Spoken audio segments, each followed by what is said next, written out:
ছোটবেলায় খোঁজ খবর নিতেন না জন্মদাতা পিতা। ক্ষুধার যন্ত্রণায় খাবার খেতেন ড্রেন থেকে কুড়িয়ে।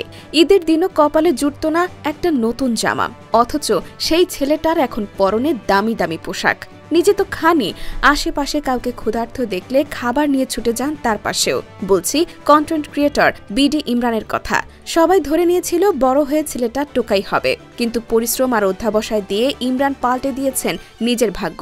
সবাইকে বৃদ্ধাঙ্গুলি দেখিয়ে একাই ঘুরে দাঁড়িয়েছেন এই নিষ্ঠুর দুনিয়ায়। এখন মঞ্চে অ্যাওয়ার্ড নিতে আসছেন বিডি ইমরান। ফেসবুক ইউটিউবে নিয়মিত কন্টেন্ট বানিয়ে আলোচনায় আসেন বিডি ইমরান। এরপর স্যান্ডি সাহাকে চুমু খেয়ে বাংলাদেশের পাশাপাশি ভাইরাল হন কলকাতাতেও। বর্তমানে তিনি কন্টেন্ট বানান ভিক্ষুক সেজে, ভিখারিদের সাথে মিশে তাদের দুঃখ কষ্টের গল্প শুনেন ইমরান। এরপর সামর্থ্য অনুযায়ী তাদের সহযোগিতাও করেন। তার ফেসবুক পেজ ফলো করেন প্রায় 24 লক্ষ মানুষ, যাদের অনেকের কাছে বিডি ইমরান একজন মানবতার ফেরিওয়ালা। মানবতার ফেরিওয়ালা ইমরানের জীবনে একসময় ঘটেছে একের পর এক অমানবিক ঘটনা। তিনি যখন খুব ছোট তখন থেকেই তার মা ও ভাই বোনদের খোঁজ নেওয়া বন্ধ করে দেন তার বাবা। 5 সন্তানের মুখে খাবার তুলে দিতে অন্যের বাড়িতে বুয়ার কাজ করা শুরু করেন ইমরানের মা। কাজ শেষে প্রতিদিন ঘরে ফেরেন 1 প্লেট ভাত নিয়ে, কিন্তু 1 প্লেট ভাতে 5 জনের পেট ভরে না। ইমরানের মা তখন ভাতের সাথে মার মিশিয়ে দেন। ইমরান তা খেয়ে ক্ষুধা নিবারণ করতে চাইলেও খুব একটা লাভ হয় না। এমন সময় ইমরান রাস্তা থেকে রুটি কুড়িয়ে খেতে শেখেন। পরবর্তীতে যা তার জীবনে হয়ে ওঠে নিয়মিত ঘটনা। একটু বড় হবার পর ইমরানকে মাদ্রাসায় ভর্তি করানো হয়।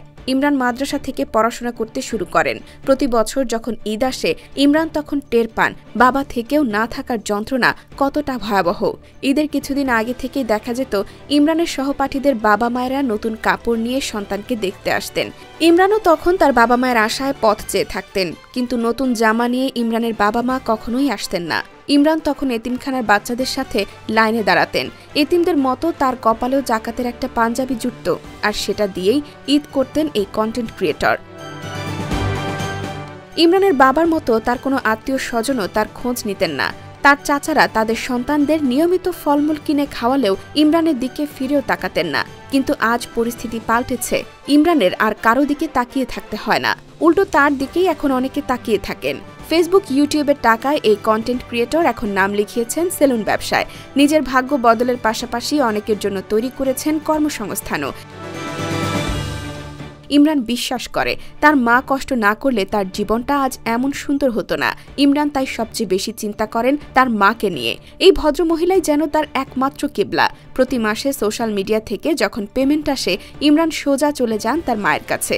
সাথে করে নিয়ে যান দামি দামি পোশাক, ভালো ভালো খাবার। এমনকি মায়ের অসুখ হলে চেষ্টা করেন সবচেয়ে ভালো হাসপাতালে চিকিৎসা করাতে। মায়ের প্রতি আকাশ সমান ভালোবাসা থাকলেও বাবাকে ঘৃণা করেন ইমরান। তার ভাষায় এই পৃথিবীতে তিনি সবচেয়ে বেশি ঘৃণা করেন তার বাবাকে। এই লোকটা তার স্ত্রী সন্তানদের সাথে যা করেছেন তার জন্য ইমরান কখনোই তাকে ক্ষমা করবে না।